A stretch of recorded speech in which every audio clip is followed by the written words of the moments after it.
l'homme n'est pas contraint de cheminer avec quelqu'un jusqu'au mariage. Il a dit d'abord que je ne conseillerais pas à ce dernier-là de cheminer. Je ne porterai pas ce conseil à quelqu'un.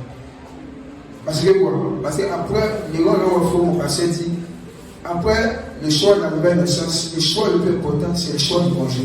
Car celui qui a raté ça là, c'est difficile encore pour sa mission pour l'homme et pas de l'homme. C'est très difficile. Donc je ne conseillerais pas à ce dernier de cheminer parce qu'il n'est pas compris. Parce que lorsqu'on parle de preuve de mariage, comme le président d'Afrique a si bien dit, ce n'est pas seulement les moyens. Il y a tout un bien des choses qui sont réunies concernant le fait d'être prêt. Le mot prêt, il y a tellement de choses qui sont réunies à l'intérieur. Il y a le moral, il y a les finances, il y a la stabilité spirituelle, la stabilité physique. Il y a bien des choses. Une personne qui était d'abord de l'impudicité, il n'est pas encore converti, il a des trous, c'est-à-dire il vit 5 ans par l'esprit, il peut pas encore 2 ans, il vient dans la chair, il tombe, c'est un peu difficile pour lui. Ok, donc pour moi, ne doit pas se mettre en couple avec la dame. Non, je vais justifier ce que je dis. Soit des 20 secondes. Je dirais qu'il ne doit pas le faire. Ce qu'il doit faire comme conseil, comme je lui propose, c'est que c'est très simple. La Bible dit que Adam était seul. Et j'ai ressenti que Adam a besoin de quelqu'un. Il faut endormir Adam et il n'a pas Ève. Ça veut dire que Adam ne connaît pas Ève.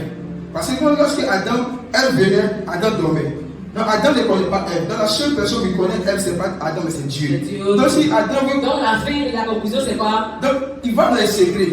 Et puis puisque Adam Ève est sortie de la corde d'Adam. Donc il prie dans le secret, mais il ne dit pas le nom de la fille, mais c'est dans l'affection pour la fille. Ça ne sert à rien de vouloir faire attendre quelqu'un. Pourtant toi, tu n'es pas prêt. Ce que tu crains peut être ce que toi-même tu vas faire plus tard. Parce que tu te dis, j'ai besoin de la soeur, elle va rester auprès de moi jusqu'à ce que je sois prêt. Et il se trouve que pendant tout ce temps, la soeur est là. Mais le temps où tu trouves le temps, maintenant, il se trouve que tu commences à t'intéresser à quelqu'un d'autre, peut-être tu vois une autre soeur. Non, mais pas. Non, mais ça peut arriver. Ah bon, c'est un homme de parole. Mais si je dis, bon, ok, si ça arrive que le frère en question commence à s'intéresser à une autre soeur, bon, là, il a commencé, ça il a fait attendre la soeur cadeau. Il y a ça. Maintenant, si tu n'es pas prêt mentalement, spirituellement, financièrement, il ne faut pas prendre quelqu'un.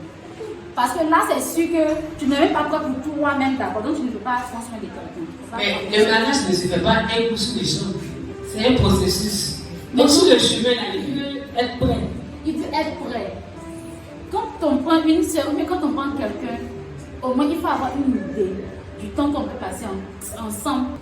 Bon, au fait, moi je crois que le mariage c'est quelque chose de sacré. Et c'est un truc aussi que moi je respecte beaucoup. Et quand tu prends l'engagement de marier une personne, on imagine si Dieu dit tu vas faire 100 ans sur la terre, que toi tu maries la fille, ou du moins si vous mariez à 25 ans, imagine vous aurez 75 ans à passer sur la terre. Donc pour s'engager dans ces genres de choses-là, je crois que tu dois consulter réellement Dieu. Parce que bon, étant jeune, il y a aussi les désirs charnels qui souvent qui nous animent. Tu vois une soeur, elle te plaît, bon, après les rapports, bon, après, bon, en fait, tu ne ressens plus rien pour la personne. Non, mais il n'y a pas de rapport, puisque on a Jésus. Voilà, bon, on a Jésus, mais vivre ensemble même là, après de Jésus, 2 personnes même là. Non, ils vivent ensemble, ils veulent cheminer avec la soeur en fait. C'est un cheminement que tout ça va se passer. Donc, moi, je crois que la personne doit consulter Dieu et puis demander l'avis de Dieu, essayer aussi de beaucoup prier. Parce que moi, je me rappelle un jour, il y a eu un séminaire au temple de la foi. Et quand j'ai assisté, la dame elle disait comme ça que il faut beaucoup patienter pour attendre la réponse de Dieu avant de cheminer avec une personne. Je ne sais pas encore comment. Mais quelqu'un avec qui cheminer. Bon, je ne sais pas encore pour elle. Ce n'est pas forcément pour dire qu'il n'a pas d'argent. Un jeune peut être là à 19 ans, mais il peut prévoir se marier à 30 ans. On sait pas, il ne va pas attendre quand à 30 ans pour chercher une femme maintenant. Lui, il est là, bon. Dieu dit, tout la possession comme mariage, c'est mon disque. Lui, c'est pour lui. Il sait qu'il ne peut pas rester quand. Bon, il n'y a m'apprêter à 30 ans de marier, mais il y a 19 ans, dit 30 ans. Il ne va pas laisser là, il va à 30 ans, il va prendre la femme, terminer pour se connaître. Non, ça dépasse les 30 ans. Donc pour moi, celui-même, c'est celui qui n'a pas préparé même son mariage, ou bien n'a pas donné de date fixe, si ce n'est pas même là, c'est lui qui va avoir des petites amies qui marchent. Donc pour lui, c'est possible. C'est possible. Ok, merci beaucoup. Acclamons le Seigneur pour l'intervention de chacun d'entre nous.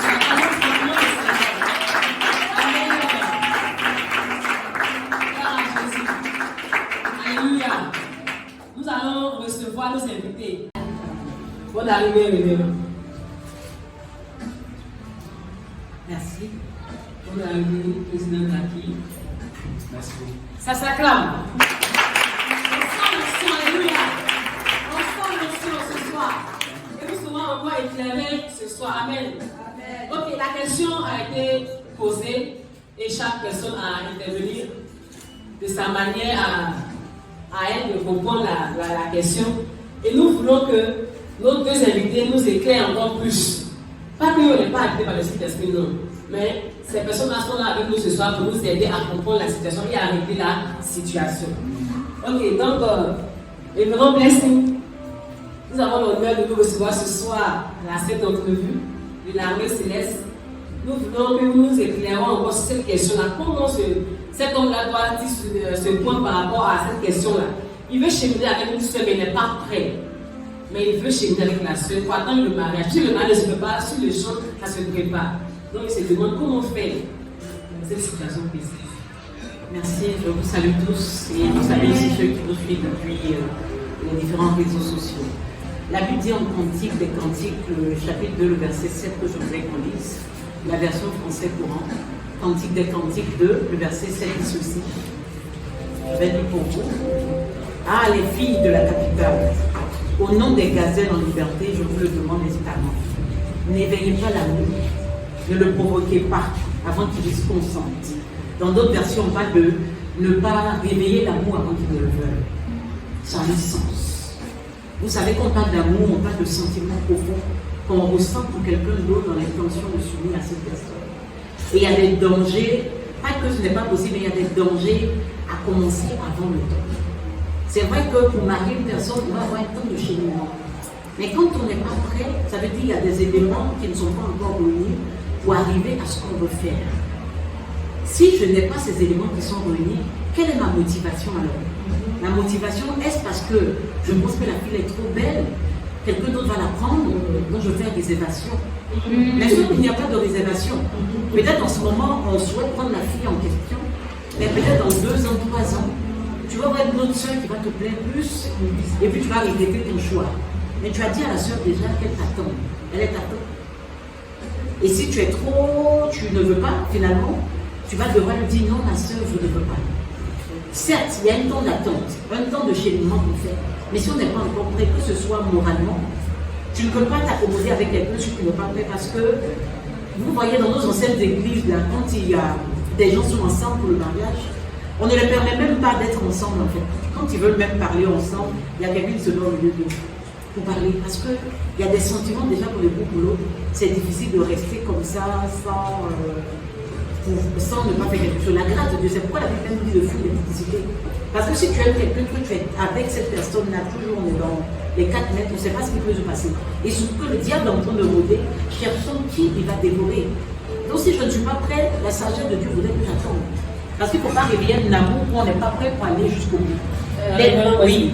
Et si la sœur en question est prête, elle peut aider le jeune homme en question à être prêt aussi. Mais ça dépend de prêt à quel niveau. Si c'est financièrement qui n'est pas prêt, c'est moralement, c'est spirituellement. En fait, il faut traiter le problème que tu as d'abord, avant de prétendre aller prendre une sœur de quelqu'un pour commencer à cheminer. Mais tu n'es pas prêt. Ce n'est pas dit qu'il y a un temps déterminé. Les longs fiançailles, c'est la grâce de Dieu, sinon ça arrive de se casser devant. Ça risque de se casser en fait. Donc il ne faut pas aller rentrer dans quelque chose où on n'est pas sûr, on ne voit pas le bout en fait. Quand c'est encore dans un temps déterminé, j'ai fini, peut-être je suis en train d'attendre, ok, je veux finir peut-être mes études de temps, dans tel nombre d'années, je sais que je sors, et là, mais pour rien comme ça, je ne suis pas prêt parce que dans ma tête ça ne va pas, je ne suis pas prêt parce que spirituellement je ne suis pas prêt, la sagesse voudrait que tu ne prennes pas en compte de quelqu'un pour la réserver. La Bible dit de ne pas réveiller la voix avant qu'il ne fasse. Parce que tu peux commencer, vous allez commencer à cheminer, tu vas tomber, vous allez faire des choses que vous ne voulez pas. Quand on regarde même dans la Bible, non, les Juifs et autres, là, quand on regarde les choses, vous allez voir que normalement, on prend la sœur chez elle à la maison. Et c'est à la maison que le jeune homme dit, voilà sœur, c'est pas que la sœur va je le fais en question pour voilà, aller voir comment on fait la cuisine. C'est pas là-bas. C'est je t'ai parlé, il vient, il te salue, et puis c'est là-bas, peut-être si tu as fait à manger, il va voir comment tu travailles. Mais c'est pas celui du temps là. Voilà. Mais sauf que maintenant, dans notre société, maintenant, les choses ont changé. Tu vas aller là-bas, tu es en train de faire sa lessive, il t'a vu tes rondeurs, et puis il y a un sentiment qui est né. Ma chérie, mon frère, il ne faut pas les chercher pas là, plus là. Et si le frère est convaincu que c'est la sœur qui doit marier? Et donc il n'a qu'à attendre. S'il est convaincu, lui il est convaincu. S'il est convaincu, il n'a qu'à attendre que Dieu, jusqu'au temps où il sera prêt. Puisque lui-même dit n'est pas prêt. On n'est pas prêt. Être prêt, c'est-à-dire je veux m'engager à faire. Maintenant, si je ne peux pas m'engager à faire, donc pourquoi je vais aller chercher quelque chose que je ne suis pas prêt en fait? Mais puisque le mariage ne se fait pas. Oui, justement, c'est pourquoi je dis qu'il y a un temps de cheminement fortement qu'on a observé dans le mariage. Pendant ce temps-là, et il y a des critères, non, mais il n'est pas prêt. C'est-à-dire qu'on commence le cheminement, quand on est prêt, je dis que je veux cette personne pour aller avec elle, je vais aller dans le mariage. Mais je n'ai même pas, je ne suis même pas encore prêt même à penser mariage ou quoi que ce soit, mais sauf que je l'aime et je me dis, ou bien penser en griffe en fait, parce que je me dis, ok, peut-être dans 10 ans, c'est elle que je veux l'épouser. Donc parce que je veux l'épouser dans 10 ans, je vais la garder maintenant. Mon frère, il faut qu'elle soit vraiment seule, pleine de force et de t'attendre. Ah oui. Franchement. On acclame le Seigneur.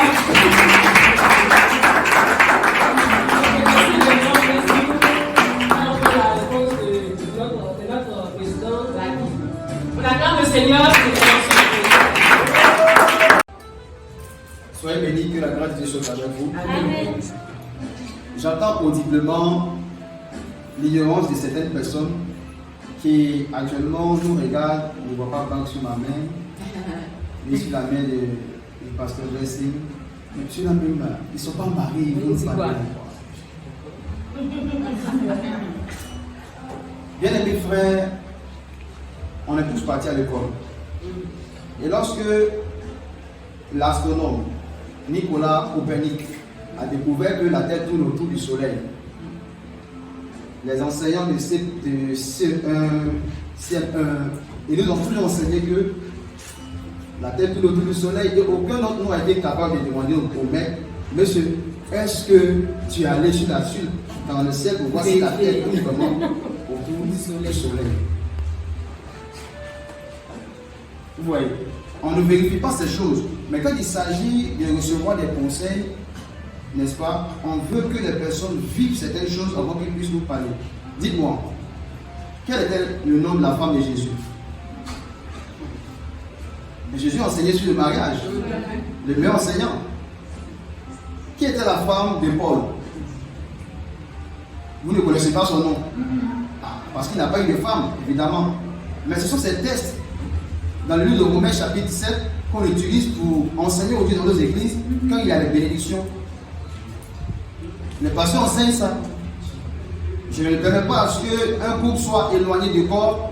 Voilà, on ne permet pas ça.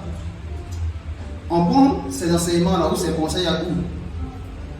Des conseils que l'apôtre Paul a donné à l'église.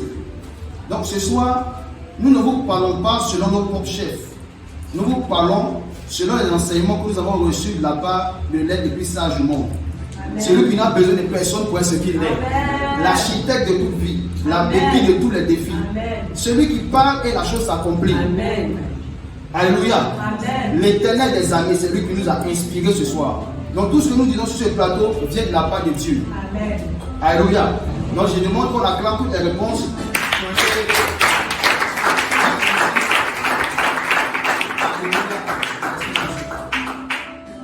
Eh bien, la question est très intéressante. Ça concerne plus les jeunes. Je ne suis pas encore prêt.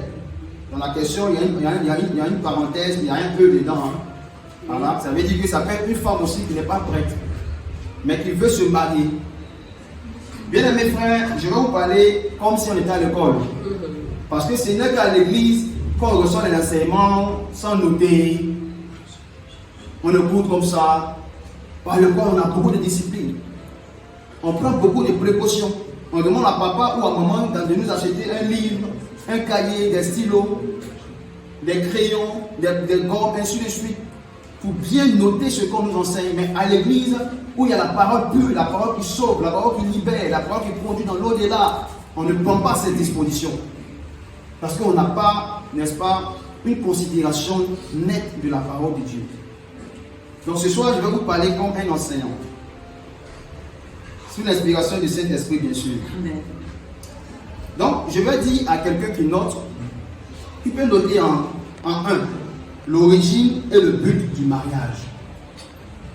Vous savez, le monde dans lequel nous vivons a commencé lorsque Satan, qui était bien entendu appelé Lucifer, a péché contre Dieu. Il s'est rebellé contre son Créateur. Et Dieu l'a précipité sur la terre. Alléluia. Et quand Dieu l'a précipité sur terre, il a dit à ce Lucifer devenu Satan aujourd'hui, je te jette en spectacle devant les rois.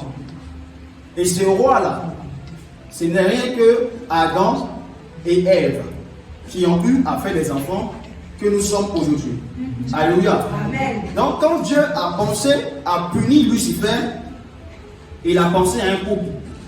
Il a créé un homme et une femme. Et il a dit aux deux, soyez féconds, multipliez, remplissez et dominez. Assujettissez la terre, les oiseaux du ciel et tout animal qui rampe sur la terre. Alléluia. Et le but, c'est que il y a un ennemi qu'on appelle Satan qui doit payer le prix de son erreur. Donc il y a une sorte de sentence que Dieu veut infliger à Lucifer en créant les hommes que nous sommes. Donc quand on pense mariage, on pense à une mission. Parce que Dieu a pensé à faire quelque chose avant de créer ces deux êtres-là. Donc chaque personne qui pense au mariage doit penser à une mission. Et on me pose la question, Draghi, qu'est-ce que tu penses d'une personne qui n'est pas encore prête, mais qui envisage cheminer avec une personne jusqu'au mariage? Cheminer, ça veut dire s'étudier, apprendre à se connaître avant de contracter le mariage. Dans le cheminement, il n'y a pas d'engagement. Ça ne veut pas dire que tu dis à la femme que je te marie maintenant. Dans le cheminement, on apprend à connaître la personne. Donc, j'apprends à te connaître. Donc, si tu ne corresponds pas à la mission que j'ai reçue de la part de Dieu, on arrête. C'est ce que ça veut dire. Donc, il ne doit pas avoir de blessés après le cheminement. Si quelqu'un a arrêté de cheminer. Mais monsieur le posé, il y a des blessés. Hein? Parce qu'en cheminant, je vais me donner mon cœur à la personne. C'est en cheminant que l'amour peut devenir intense. Ok, vous voyez, il y a un problème qui se pose aujourd'hui dans ce monde. Il y a des gens qui vivent sans tenir compte des lois, des principes et des accords. L'accord qui est lié entre toi et le cheminant, c'est que vous étudiez jusqu'à ce que vous deux soyez sûrs que c'est vous deux qui devez accomplir une mission. Mais vous n'êtes pas encore sûr. Tu t'attaches comment? Non, mais en cheminant, on se voit, on parle, comme on dit, on s'étudie. D'accord. Dans l'étude, si ta leçon a appris que je suis amoureuse du monsieur. C'est ce que je viens de dire. Le monsieur n'a rien à voir s'il arrête ou la dame n'a rien à voir. Elle n'a pas de problème avec la personne si la personne décide d'arrêter. Parce que je ne suis pas marié, je suis juste un cheminant. J'apprends à te connaître. Dieu m'a parlé d'un profil de femme ou d'homme qui correspond à la mission qu'il m'a confiée. Je me rends compte que ce n'est pas elle, ce n'est pas la personne. Ou ça peut être elle, mais la personne ne joue pas le rôle qu'elle doit jouer. Et Dieu a pris une coach pour faire elle, n'est-ce pas? Donc il peut prendre une autre coach pour faire une autre femme encore pour que je puisse me marier. Donc je suis en train de dire par là que si tu n'es pas en train de faire ce que tu dois faire pour que la mission que Dieu vous confie soit accomplie, Dieu peut te changer. Personne n'est indispensable à l'œuvre de Dieu. Vous voyez mieux. Donc, ne mettez pas dans votre tête que quand vous êtes en train de cheminer, c'est votre mari. Ce n'est pas ton mari, ce n'est pas ta femme. Vous n'êtes pas marié. Vous n'êtes pas encore sûr que vous allez vous marier. C'est pas mieux de prier, d'être sûr avant de cheminer. Non, c'est ça que je l'ai dit là. Tu peux être sûr. Et puis tu commences avec la personne. Mais la personne n'entre pas dans le profil. Ça veut dire qu'elle ne s'adapte pas à toi. Elle peut prier pour qu'elle puisse changer. C'est ce que je te l'ai dit là. Elle commence à manger la pomme. Elle a fait des moyens pommes en plus de pomme encore. Elle va mourir forcément parce qu'elle avait dit celui qui mange la pomme meurt. Bon, pas pomme, mais le fruit de la connaissance du bien et du mal. Ne dis pas que le fruit est pomme. Non. Celui qui mange le fruit de la connaissance du bien et du mal meurt. Mais, si Adam avait décidé de ne pas manger du fruit, est-ce que Adam allait mourir aussi? C'est un qui allait mourir. Donc, la mission que Dieu a confiée à Adam, ça allait s'arrêter là. Non, forcément, Dieu avait trouvé une autre femme pour Adam, pour que Adam accomplisse sa mission. Donc, je suis en train de dire que la parole de Dieu là, ce n'est pas obligatoire. On n'est pas obligé d'appliquer, mais on doit appliquer. C'est pourquoi le maître lui-même nous dit, il y a mis un chemin en face de vous, le bien et le mal. Choisis le bien afin que tu vives. Si tu choisis le mal, tu mourras. N'est-ce pas? Mais Dieu ne nous oblige pas à choisir. Donc, toi qui es femme, tu as une destinée. Toi, homme, tu as une destinée. Il y a des exigences qui sont attachées à ta destinée. Tu ne dois pas faire telle chose parce que Dieu veut que tant. Par exemple, pour Adam, il ne veut pas manger l'arbre de la connaissance du bien et du mal. C'était les exigences rattachées à sa vie. Vous comprenez?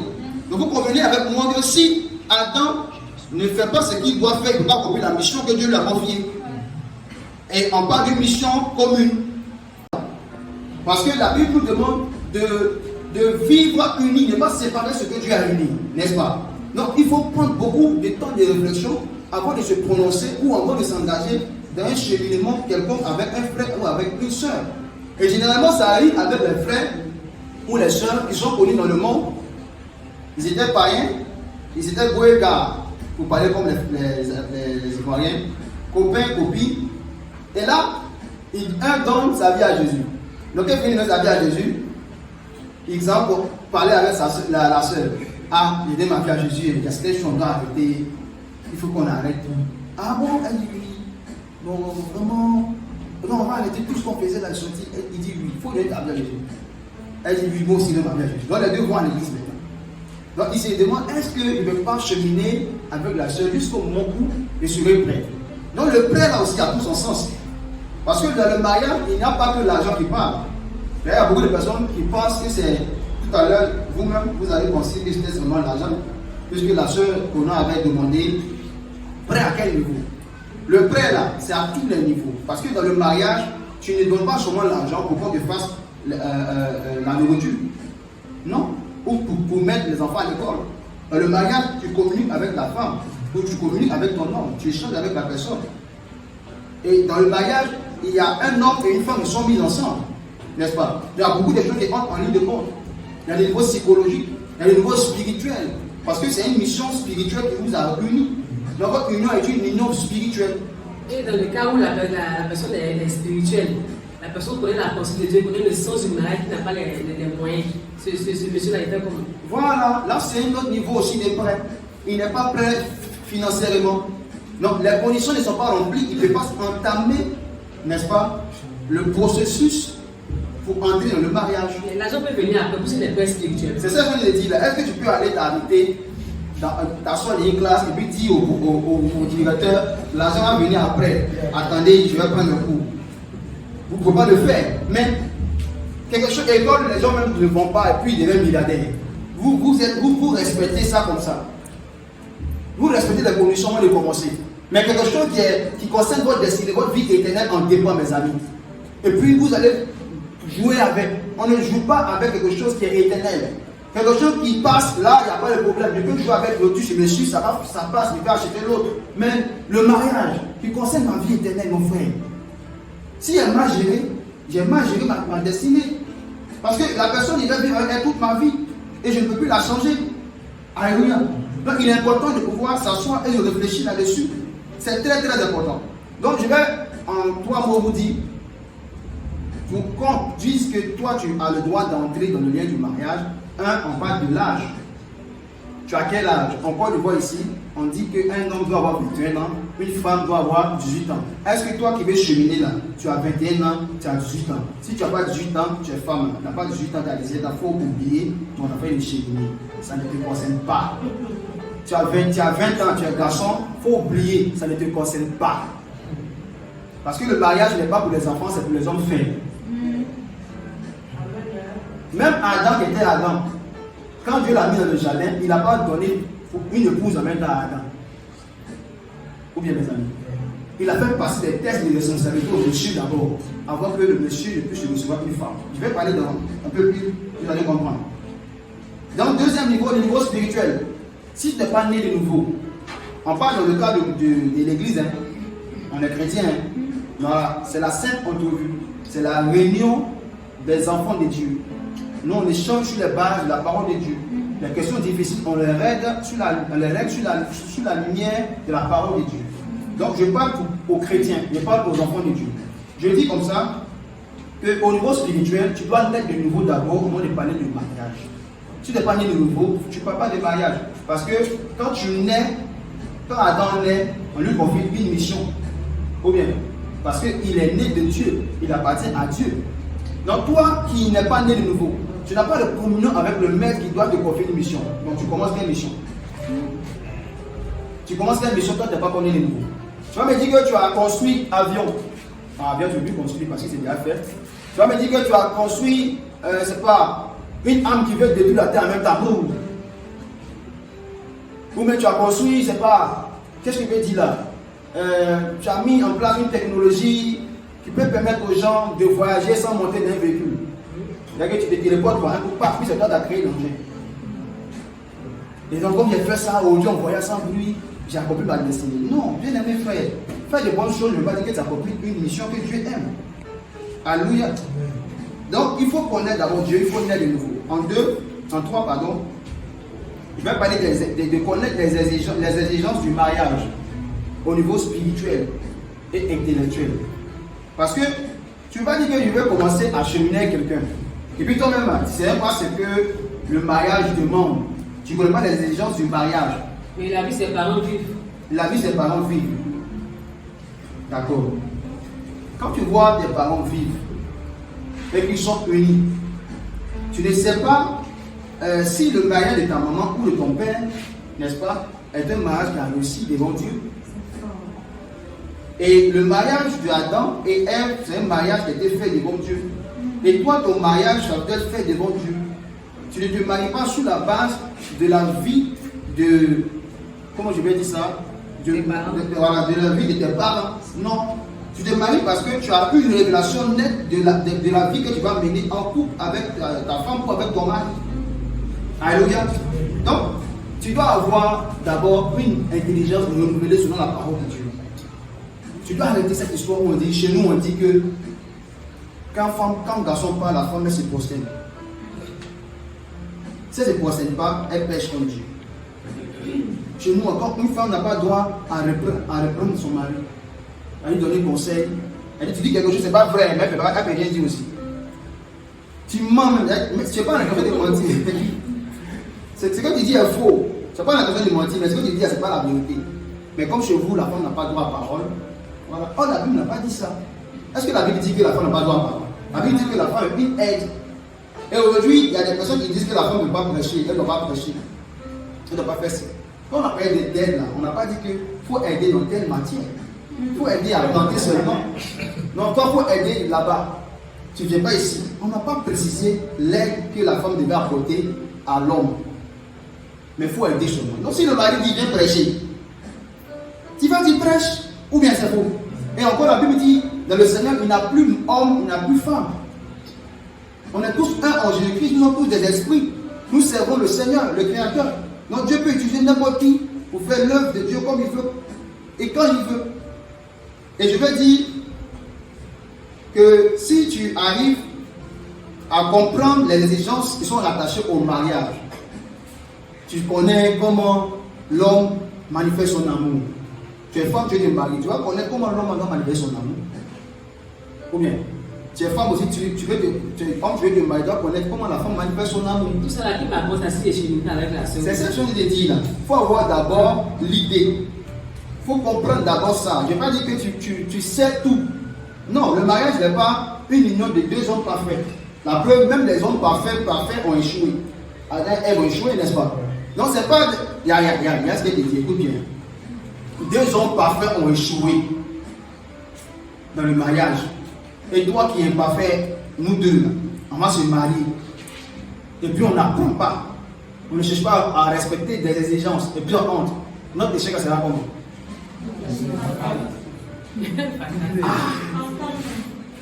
C'est ça, non? Ça sera fatal. Donc il ne faut pas te mettre dans ces choses-là tant que tu n'es pas encore éclairé sur certains points. Tu ne sais pas que elle est femme, toi tu es homme. Il y a des paroles qu'on dit à une femme. Dans les paroles qu'on dit à l'homme, si c'est pas que dans un mariage, la femme là, elle doit être soumise. Mais tu te dis que tu as appris, tu as entendu l'égalité des sexes. On peut tout faire, les femmes peuvent tout faire. Donc, dans cette base-là, donc quand ton mari parle, tant que ce que tu veux, c'est parce que ton mari veut, il n'y a pas de décision qui va être prise. Ça arrive. Mais si tu n'as pas compris cette chose, c'est la guerre à la maison. Vous devenez des boxeurs. Oui. Parce qu'il est difficile de regarder quelqu'un qui t'énerve. Et quand tu sais que tu es en position de force, et tu moyennes la personne,